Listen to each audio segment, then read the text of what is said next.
All right, welcome back. We're going to get into our next lesson. As a way of review, here's our story so far. I will save us a little bit of time and not forcing you to show what you remember, but the story of sin sets up the story of the Bible. The blessing that is given to the patriarchs is in direct contrast, fulfillment or perfecting the issue of sin. So God is going to bless the world, and that means he's going to fix the sin problem. He's going to restore people to himself, people that have been broken because of the first sin of Adam and Eve that continues on down through us today. And so he makes that promise, that covenant, that contract with the patriarchs. Eventually, very slowly, as we learn the lesson that God is not in a hurry, he grows things. We see 12 sons come out of Jacob. Those 12 sons will be the names of the tribes of Israel. They leave the land, become slaves as they multiply in the land of Egypt. And while in Egypt, God raises up a leader to become part of this great nation. That leader is Moses. He will lead the people out of slavery into the promised land that God promised Abram back in, I believe it's chapter 15, that they'll be slaves in a foreign land for 400 years, and that's what happens, and Moses leads them out through the Exodus and the plagues that lead to the Exodus. While in the wilderness, they get the law, the 10 Commandments, which represent all of these laws that we see in Exodus, some in Numbers, all of Leviticus, and some of Deuteronomy. And that is going to show what sort of life the people ought to live, how they ought to behave. If you remember in Leviticus, he tells them they're not going to be like the Egyptians where they came from. They're not going to be like the Canaanites where they're going. They're going to be a unique nation. Exodus 19, a kingdom of priests and a holy nation to God. So they get that law. They send 12 spies in the land. They're 11 days walk from the land, the promised land that they've been waiting centuries for, and they disobey God, and they're punished by 40 years in the wilderness where everyone 20 years and older dies, and so they wander. Finally, in the story of Joshua, we could even fill this in here like this. This is the 5 books of Moses, up until right there. Then we have the story of Joshua, where the people come into the land, conquer the nations around them. Then the story of Judges, wow, that's sloppy, where we see that even though the nation is supposed to be a blessing, they are a curse to themselves, and they are just rampant with wickedness. Everyone does what is right in their own eyes. This is the theme of the book of Judges, or the pattern that we see. And so we come to the book of Judges, the darkness showing that how wicked they all are. We have one bright spot with the book of Ruth, which shows the line that's coming from her. Her and Boaz give birth to Obed, I think, and Obed gives birth to Jesse, and Jesse gives birth to David, our king that we learned about last time. So now we'll review what does this represent? Samuel. And what does Samuel do? Rules over the 12 tribes. Yeah, he kind of unites the 12 tribes. He judges. He acts a little bit like priest. He acts a little bit like king. But the problem is that the people want to have a king like all the other nations to go fight their battles, even though God has been their king to this point. And so then we come to this one, and what is that? Saul. Yeah, the lines have kind of been almost entirely been erased. Now Israel is one nation, and Saul rules over them. The lesson that we learn from Saul is well begun is not enough. It's not enough to start out well. You have to finish well. We see so many times in the New Testament that the command is perseverance, is endurance, is stick with it. You're almost done. You're almost home. You're almost to the blessing that God has promised. And that is the lesson that Saul doesn't learn. He doesn't realize his importance as a king. Samuel says, you're little in your own eyes, but you're king over Israel.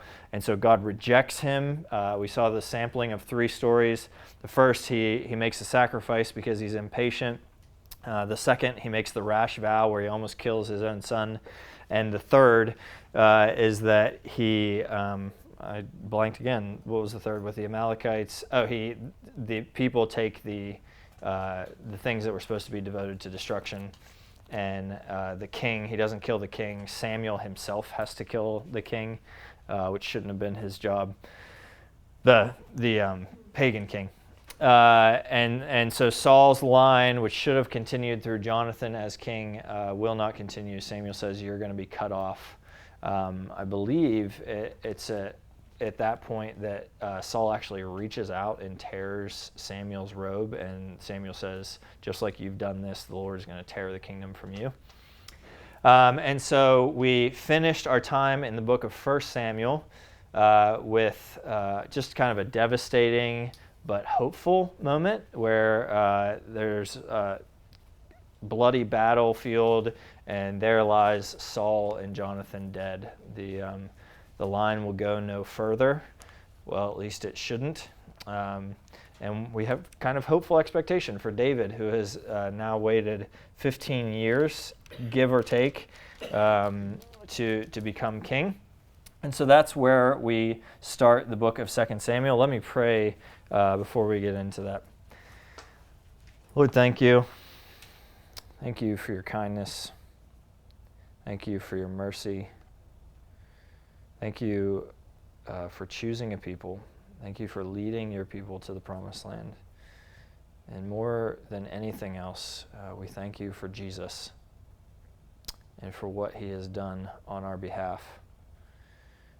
As we learn these lessons of sin and almost exclusively what not to do as your people, we thank you for the grace that you have given in our lives, given us the time to recognize that your glory the knowledge of your glory will fill the earth as the waters cover the sea. And so it is our responsibility as your image bearers to follow you and to believe in you and to trust you. So please help us to do that better. Please help us to grow in your word as we learn more about it. In Jesus' name, amen. Okay, so with all of that happening, we come to the book of 2 Samuel. If you recall, there's a very distinct contrast between David and Saul. The way they looked, the way they led, the speed at which they led, the favor that God shows them, what he does with his spirit once he gives his spirit to them. And so we look to David as this hopeful expectation of what's coming. We even had a foreshadowing at the end of the book of Ruth that something big is coming through the line of David. And so we hope that to be true. So when we come to the book of 2 Samuel, which, as I've mentioned before, 1 and 2 Samuel is actually one book, split in half, I think, so that it fit on scrolls more appropriately or something. The same is true of 1 and 2 Kings. It's technically one book. The same is true of 1 and 2 Chronicles. For the Jews, those are all one book. But nonetheless, it's a good split because we come to a definitive moment when David has been on the run most of his life at this point, and he is, I actually don't remember, he's in Ziklag. Can't remember where that is. I think it's southwest of Jerusalem. And someone comes to him and says, Saul's dead. And David says, tell me more. And he says, I had to kill him. He was about to die. He begged me to kill him. And this guy is a foreigner. I think he is, I can't remember. But I think he might be an Amalekite, but I don't remember. David says, how dare you touch the Lord's anointed? And so he puts him to death, which is kind of a surprising reality because, as you remember, David has been chased by Saul for all this time. He's been in fear of his life. Several times Saul had said, oh, David, my son, I didn't realize it was you, or you showed me kindness, and so you're safe. I'm not going to chase you anymore. And then a few days later, he would send an army to go chase David. And if you read some of the Psalms that David wrote, which we will at the end of our time together right now, and realize, most of his life he spent on the run, knowing that he would be king, but waiting for this. You can feel kind of the weight of. He talks about his enemies a lot, his adversaries, and how he's pursued and how he's mistreated and how he's abused. And you can just imagine that Saul is in his mind for some of this. And we'll see a couple other characters that will fall into that category as well. And so in the end of 2 Samuel 1, chapter 1, David sings or says this poem lamenting the death of Saul and Jonathan. He says in 119, "Your glory, O Israel, is slain on your high places. How the mighty have fallen." He says that again in verse 25, "How the mighty have fallen in the midst of battle." Verse 27, "How the mighty have fallen and the weapons of war perished." He really honored this man. He really loved this man, and he really understood that God put him in the place that he was for the time that he was for a purpose, and he understands it better than anyone else. I've never seen anyone as patient and faithful as David appears to be in these stories.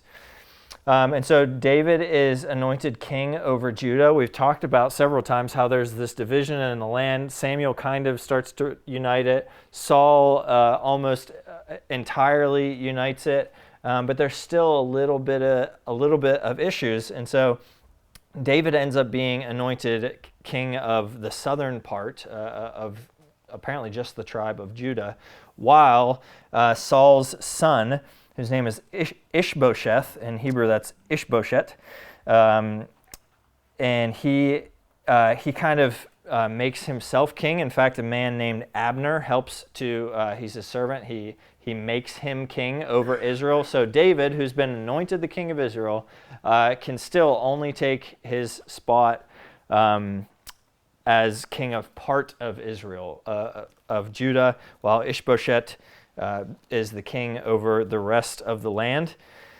And so after the death of Saul and Jonathan, David sort of sees the fulfillment of what Samuel told him many years ago before Samuel died, but an issue with Ishbosheth taking his rightful place. And then Abner, the man who helped Ishbosheth ascend to the throne, apparently is hooking up with Saul's concubine, and the Israelite king, whose name I'll stop saying, says, "What are you doing sleeping with my father's concubine?" And Abner's like, I've done all these good things for you. I've won these battles. This is in chapter 3. Why are you bringing this petty thing to me? Why are you so concerned about this petty thing? This is chapter 3, verse 8. And so he chooses to make a covenant with David. He chooses to swap sides. But Abner, back in chapter 2, there are 3 brothers who are on David's side. Chapter 2, verse 18 lists them: Joab, Abishai, and Asahel, I don't know. And apparently Asahel is super fast. It compares him to a wild gazelle, and he's chasing Abner, and Abner stabs him with the butt end of his spear and kills him. So when Abner decides to switch sides, Joab, the man who died, his brother, decides to take vengeance into his own hands and kills Abner. David knew nothing about it. He makes this big ceremony of mourning Abner's death to show Israel that he was ignorant to the fact that Abner was going to be killed, and the people start to see that he's an honorable man. He treats even his enemies well. Of course, we even saw that with Saul. And so when we came to the end of 1 Samuel, after Saul is killed, he's actually nailed to a wall, which is quite a graphic picture. And if you're picturing it in the theme of our story, all of these things are getting bigger. We're making progress. We're seeing unity. We're seeing development in God's plan. And yet, when we see God's king, God's anointed one, nailed to a wall, we wonder what's going to happen next. But David comes and he is this incredible guy. He does the things that the Lord calls him to do. When Ishbosheth is murdered. David becomes the king over all Israel. That's in chapter 5 now of 2 Samuel. The Lord tells him in verse 2, "You shall be shepherd of my people," which is kind of cool because he was a literal shepherd. And now the Lord is saying, apparently, that prepared him to shepherd the actual nation, the people. And so somewhere in there, I'm not sure if I have a note on it now. It says that, in chapter 5, verse 5, at Hebron, he, meaning David, reigned over Judah 7 years and 6 months. So 15 years have passed since he was anointed. He becomes king of Judah, 7.5 more. He's now, it's now been over 22 years of waiting. He's 37 at this point. He finally gets to go to Jerusalem to be the king of Jerusalem. To be the king over all Israel, And he changes the capital to Jerusalem. The capital of Israel becomes Jerusalem, Zion, what's called the city of David, because of what David does. And so we start to see God's favor with David. He's winning battles. This happens at the end of chapter 5. He starts to bring the Ark of the Covenant to Jerusalem from where it was. And I think this is when it was in Kiriath Jearim, if I remember correctly, all that time. And so the people start to bring the ark in chapter 6, and apparently the oxen which are carrying the ark stumble, and a man named Uzzah, I don't know, tries to steady the ark, and it says the anger of the Lord was kindled against him. That's chapter 6, verse 7, and the Lord kills him because of that. That's one of those challenging passages where naturally our heart goes, God, you're not justified in killing that man. But as we talked about in Exodus chapter 4, I think this is one of those stories that reveal our heart. We think that if we don't have all of the whole story, that we can accuse God of wrong. But we have to remember, we have to trust that the Lord has His reasons, and that, first of all, that no men are innocent or deserving of anything, but even possibly that there was something in this man's heart more than just a desire to study the ark. Nonetheless, God kills him. Verse 8, David's angry, apparently at the Lord. Verse 9, David's afraid of the Lord. And so he takes the ark to a Gittite, to a pagan, and leaves the ark there. And we have kind of an irony. The Lord killed an Israelite for touching the ark, but then David sends the ark to a pagan town, a pagan's house, and it stays there 3 months, and that man's household is blessed just by the presence of the ark, and shows a little bit of the of God's heart and God's plan for the nations just in what the ark is, the incidentals of the ark being in a man's house. And then finally, after 3 months, David wants to bring the ark to Jerusalem, and the text says in verse 13, every 6 steps, they'd take 6 steps with the ark, and David would make a sacrifice. 6 more steps, make a sacrifice. A very long, drawn-out process. Meanwhile, David is dancing in front of the ark. I was going to do a little display of what that might have looked like, but honestly, I'm too embarrassed. And there's no way it would have been even near as good as what David did. But that's kind of the point of the story, is that Michal, one of David's wives now, he's now picked up at least 2 more wives. Michal, his first wife, looks at this man and she despises David in her heart. And when he shows up, and when David shows up, she says to him in verse 20, how the king of Israel honored himself today, uncovering himself. Apparently he was wearing his underclothes. Uncovering himself today before the eyes of his servants, female servants, as one of the vulgar fellows shamelessly uncovers himself. And he essentially says, I wasn't dancing for them. You misunderstand my intentions. I was dancing for the Lord. And he says in verse 22, I will make myself yet more contemptible than this, and I will be abased in your eyes. But by the female servants of whom you have spoken, by them I shall be held in honor. So he kind of presents this challenge of you have to honor someone, and you have to be despised by someone. And he's saying, I'm choosing who I'll be despised by. I'll choose every day to be despised by you, my wife, in order to honor God. And even these female servants are going to see that honor. Not a great conversation with a wife, but I guess if you're the king, you can get away with stuff.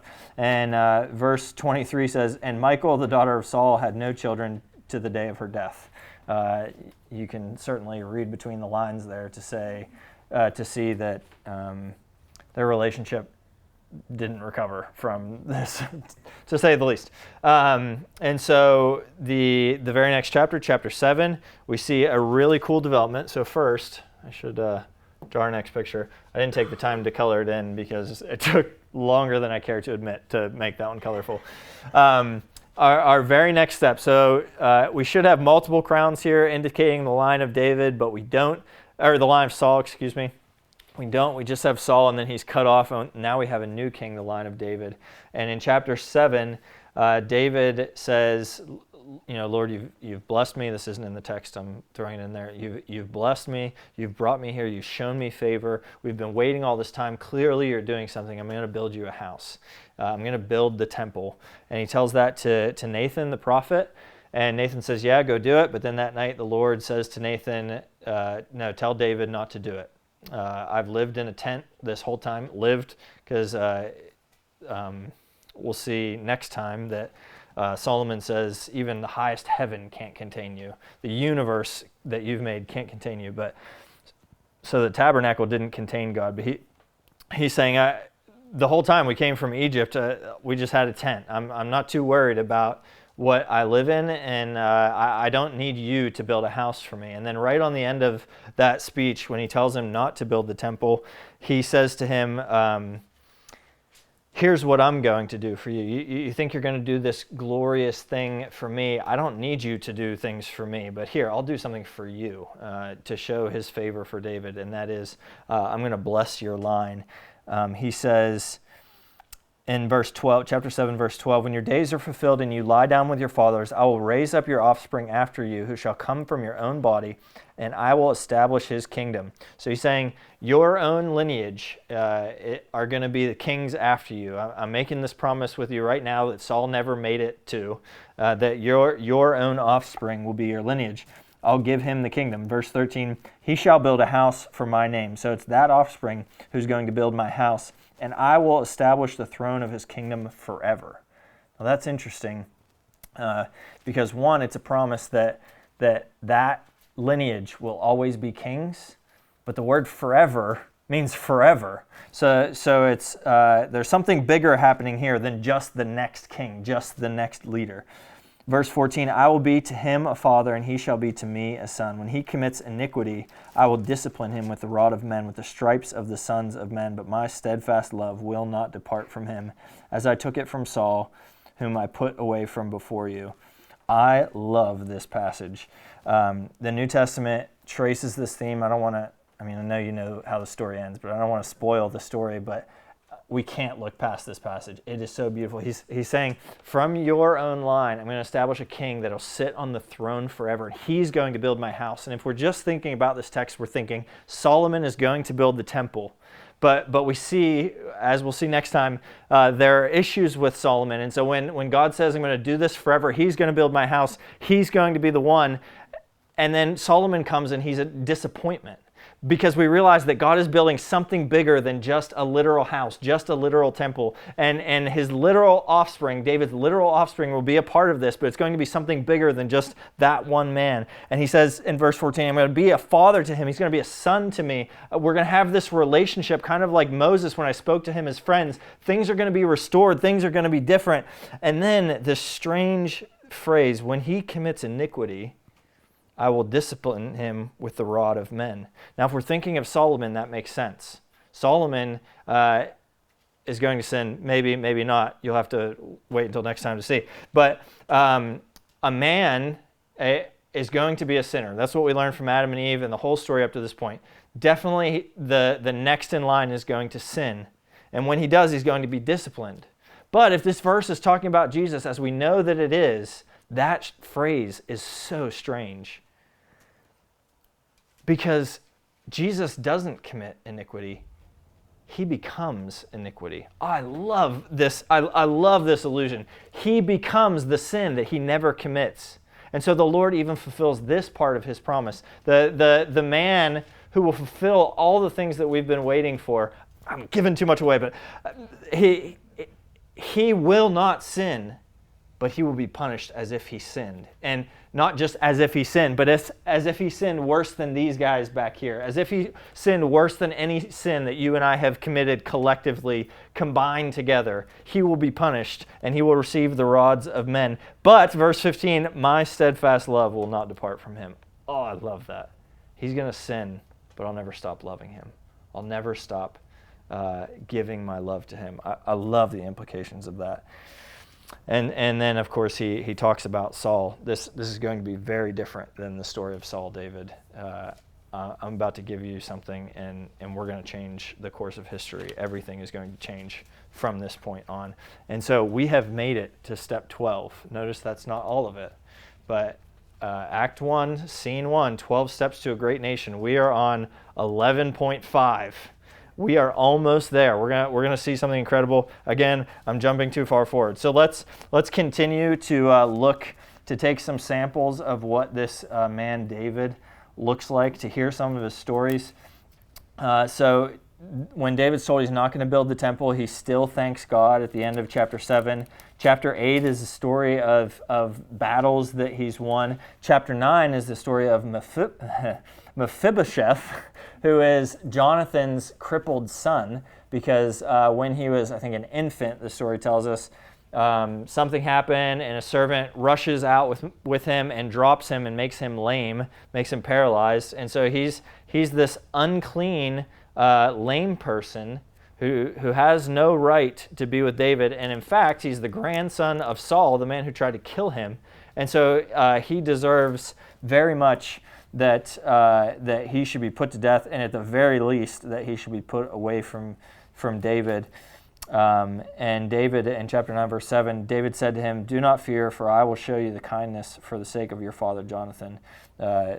Samuel tells us that the love between Jonathan and David was one that was better than the love between a man and a woman. That is a strong love, one that our culture surely will twist. But and he says, "I will restore to you all the land of your father, and you shall eat at my table always." What a picture of a man who is like God. In fact, David is called a man after God's own heart because he acts like his father. He acts like God does.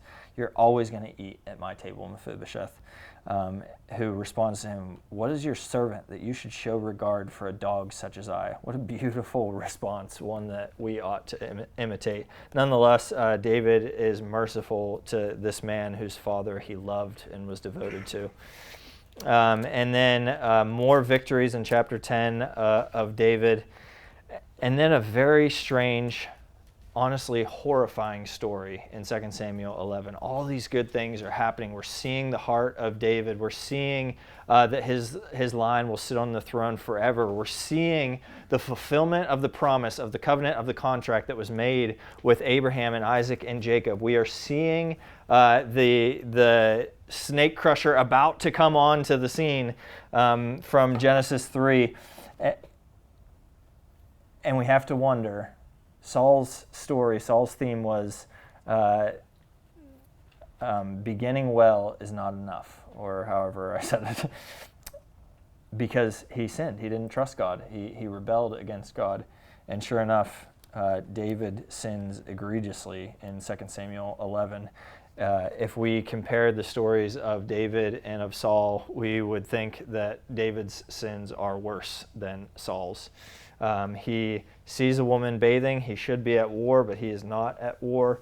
He sees a woman bathing. He takes her. He rapes her, and she gets pregnant. And so he tries to kill the woman's husband. And in fact, first he tries to get the man to sleep with his wife. But the man is so honorable, he won't sleep with his wife while in the midst of battle. And so David sends him to the front lines, and then everyone else pulls back, and Uriah is murdered. So we have adultery, we have lying, we have murder, we have essentially all of the Ten Commandments broken. Not all of them, but you get my point. Just incredible wickedness.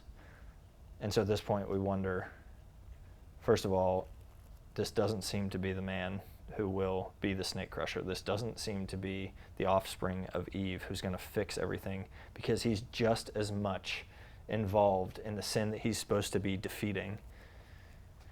And so we see this problem, and Nathan, the prophet, comes up to him and says, hey, I know this guy, and he had so many sheep, and yet he stole a sheep from a man and killed the man and all these things. And the sheep was like this man's own son. And David's like, put this guy to death. And he realizes, or is told, that Nathan is talking about him.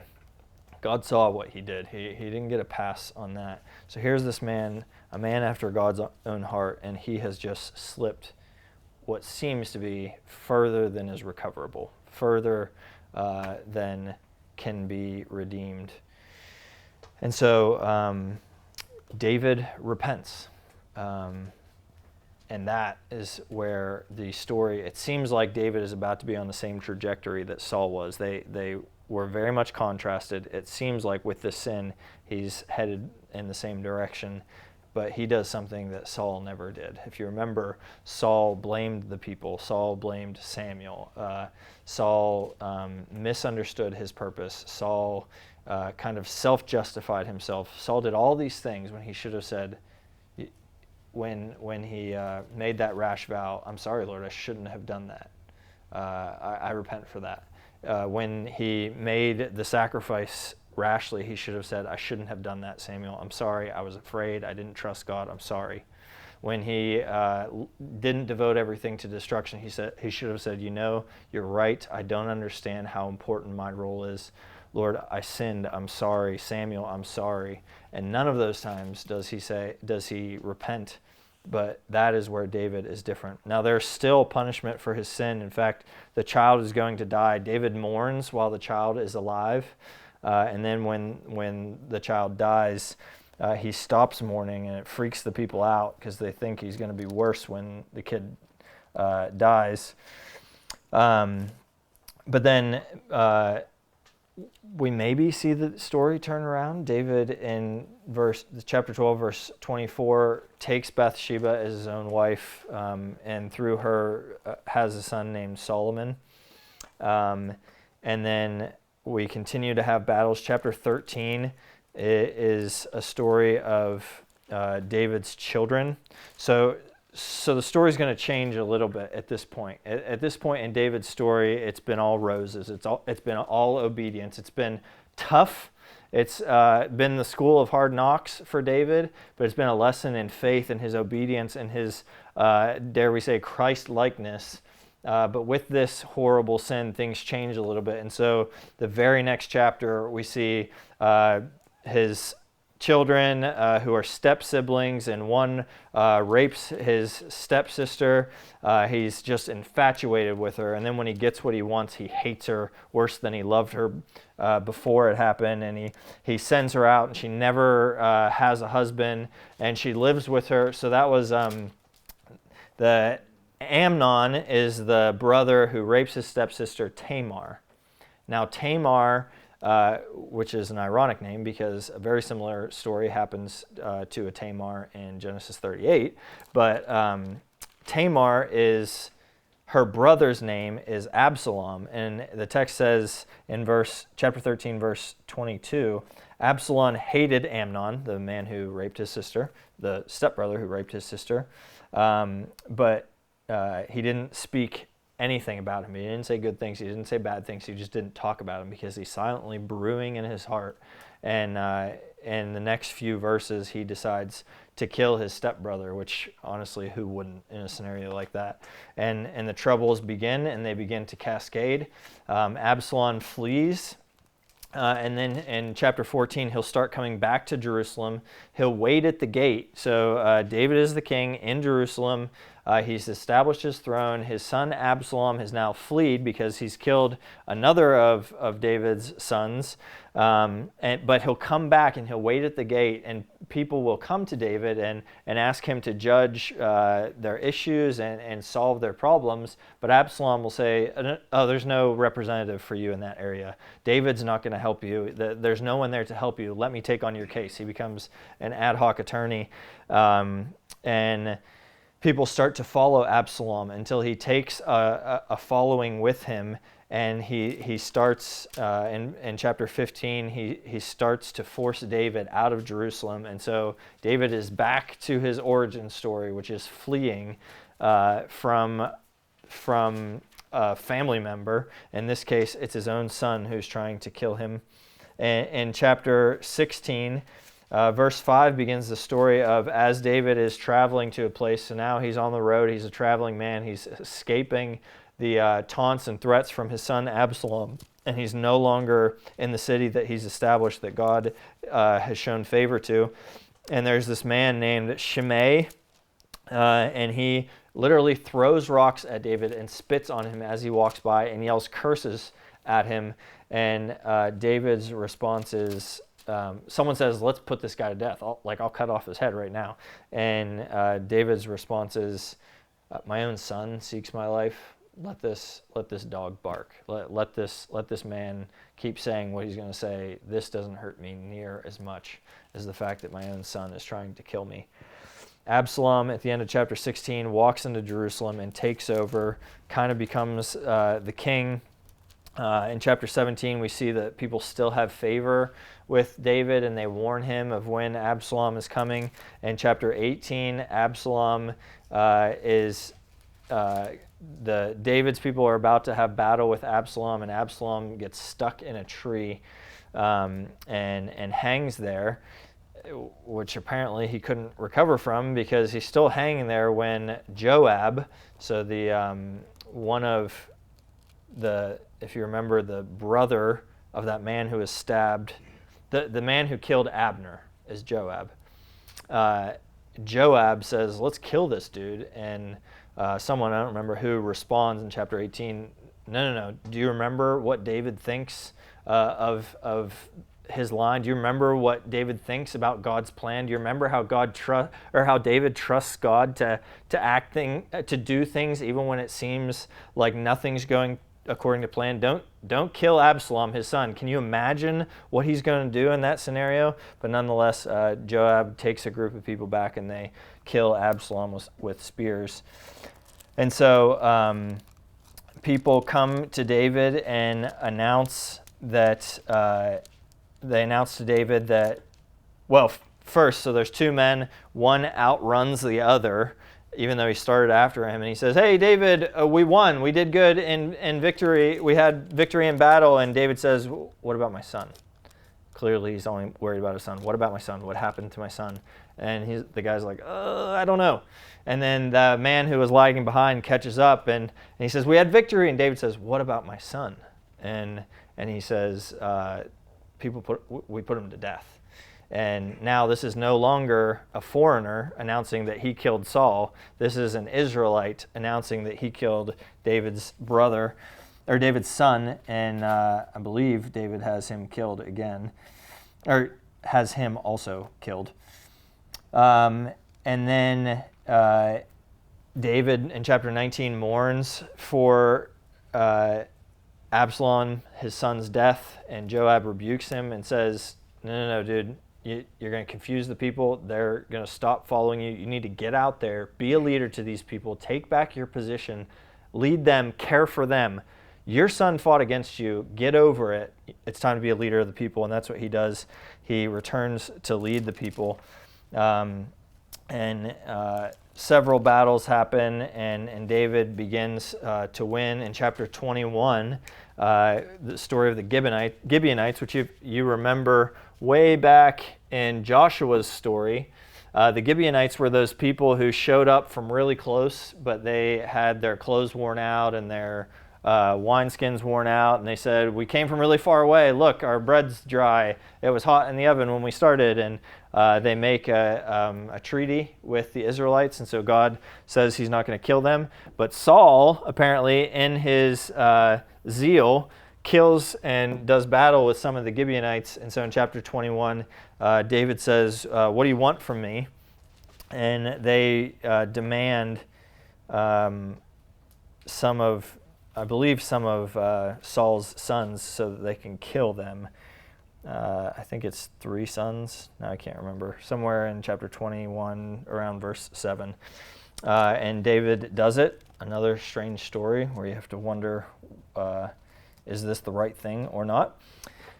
We go back to battling the Philistines, David having victory, chapter 22, and he sings a song, chapter 23. We come to the end of David's life, and he's thanking God. We have a list of all the men who fought with him, some very interesting stories of how incredible these men were. We even have this story of, at one point, David being thirsty, and he's looking at a well that's, I think, surrounded by Philistines, and he says, oh, remember the water from that well? That was good water.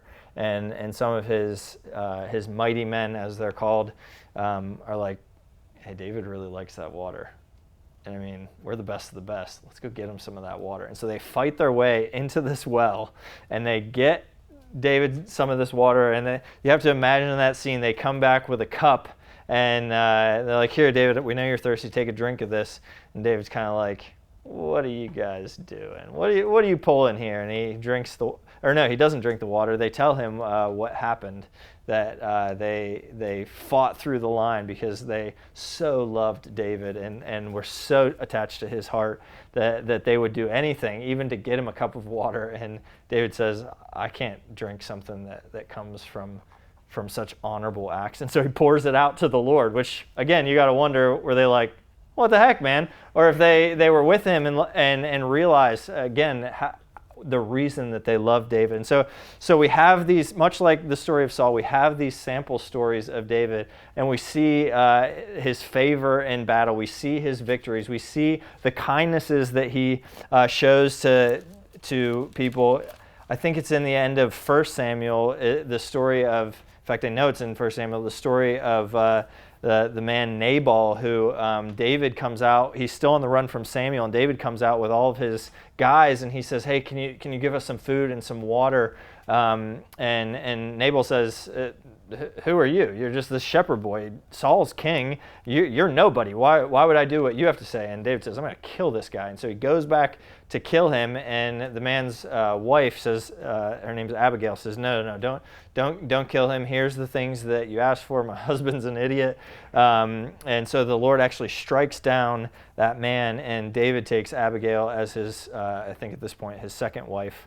Again, showing that Saul would have rushed through and killed this man, but David listened to reason. He listened to the words of Abigail, and he actually thanks her for saving him from murdering a bunch of people because of Nabal's idiocy.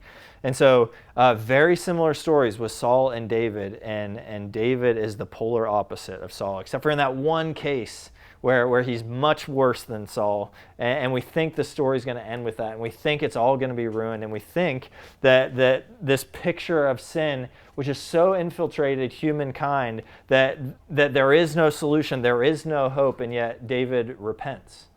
And when we think that God's hang-up is sin in his people, that God can't work through sin, we realize, no, God's hang-up is not with sin, because everyone sins, and yet God chooses to redeem it, and God chooses to be gracious and merciful and still call his people to greatness and still offer the promise of a blessing. And so when David repents, God shows his heart and restores these things to him and gives him victory again. Of course, he's punished for that sin. He's called out. But David, and he loses his son, but David repents. So we'll look at some of the Psalms that David writes and that reveal the heart of this man who is the man after God's own heart. The first is Psalm 51.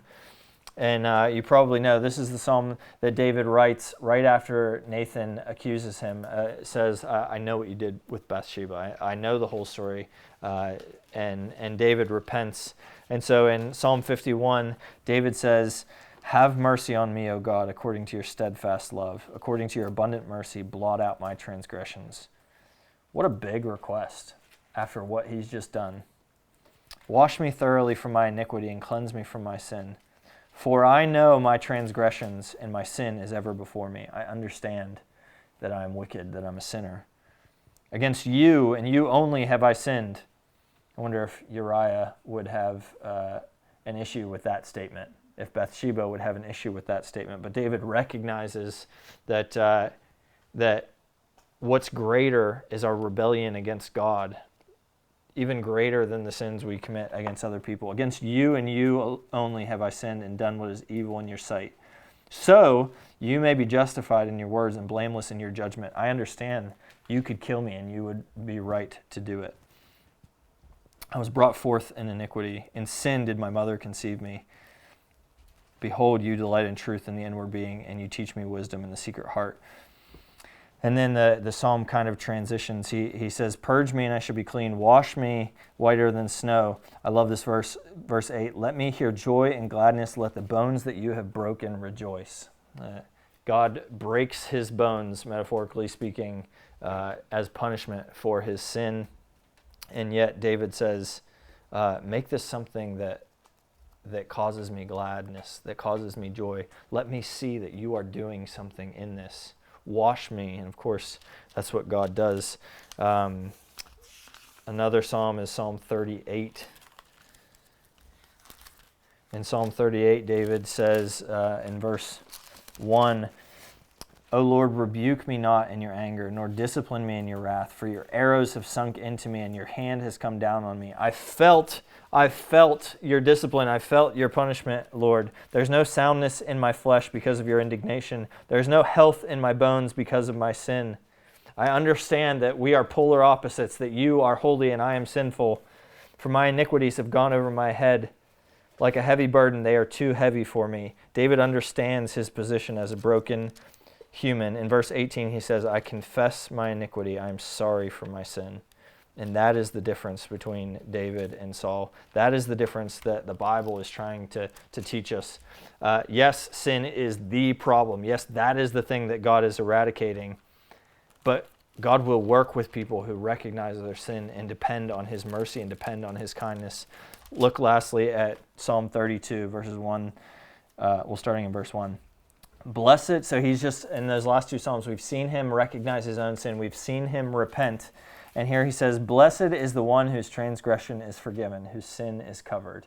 He's a man that has received forgiveness.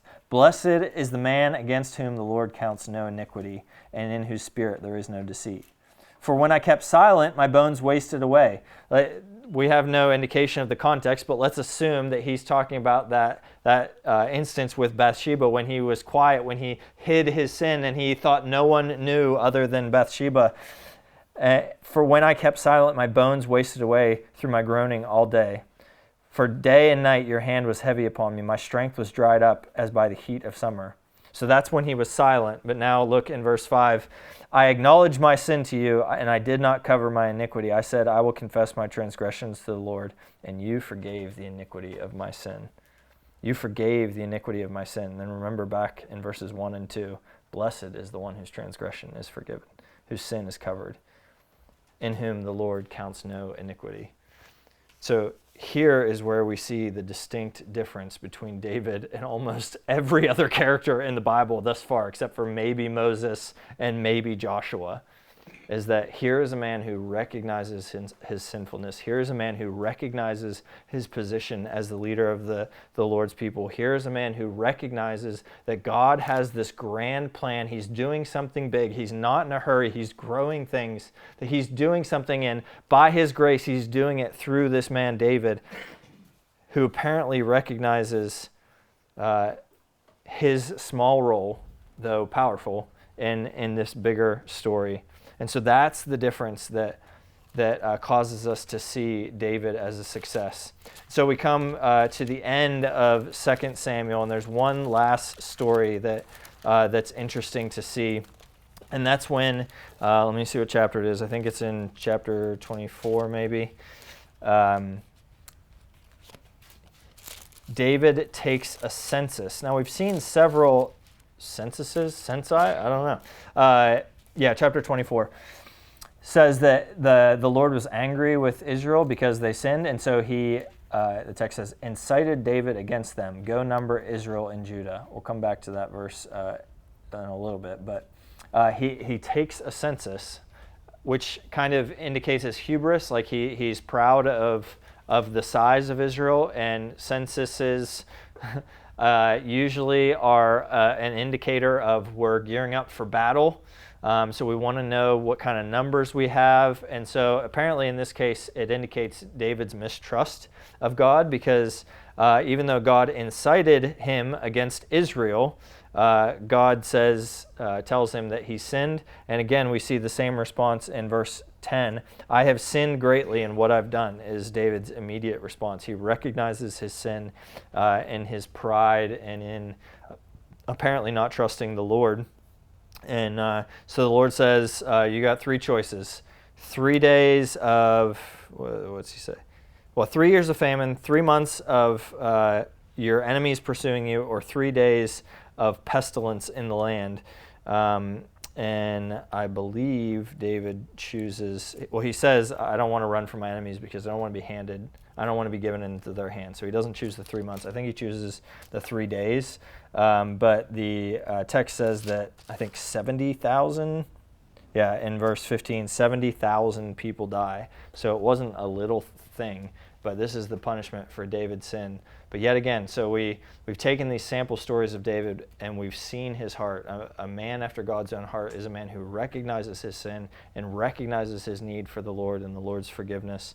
The interesting thing about verse 1 there is that First Chronicles, so we have 4 books, 1st and 2nd Samuel, 1st and 2nd Kings. They are summarized in the books of 1st and 2nd Chronicles, which come in order in our Bibles. We'll look at 1st and 2nd Kings more probably next time and the following time, but First Chronicles says that Satan is the one that incited David's heart to take the census. So there's a little bit of a theology challenge in there. I think it's reconcilable, but it's one that you'll hear people saying, here's proof that the Bible isn't inerrant, or here's proof that whatever. But there is an answer to that issue, I think. And if I tried to give one, it probably wouldn't be sufficient, but I think it would be hitting on what's going on, including the fact that 1, God is angry at Israel for their sin. 2, David does something that he desires in his own heart. But 3, the Lord is sovereign over that. And we even saw that in the Exodus story, God hardening Pharaoh's heart, but Pharaoh hardening his heart. So anyhow, we've come to step 11.5. We have David as king over all of Israel, despite his many, many years of running and many, many years of patience and waiting. But God has made this new covenant, this new contract, this new promise with David, and we're going to see the fulfillment of that promise. But we're not there yet. There's something still hanging in the air. There's something that we're still waiting for, and it comes along with 2 Samuel 7 of the line that's going to come from David, and the fact that David didn't get to build a temple.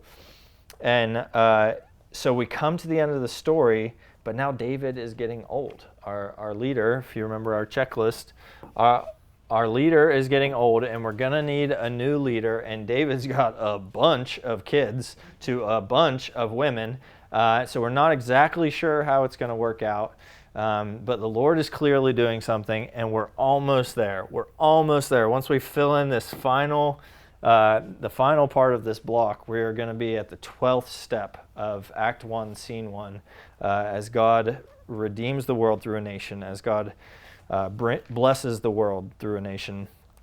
But David is old, and something needs to change. He's lived a good life. For Saul, well begun was not enough. For David, who began well, faltered along the way a couple times, but recognized his sin and followed the Lord, it was enough. And the Lord used it, and the Lord blessed it, and the Lord made him a promise. And next time we are going to see what happens with that promise. We're going to see what happens with that lineage, and you are going to be surprised, I suspect. But we're so close. We're almost there.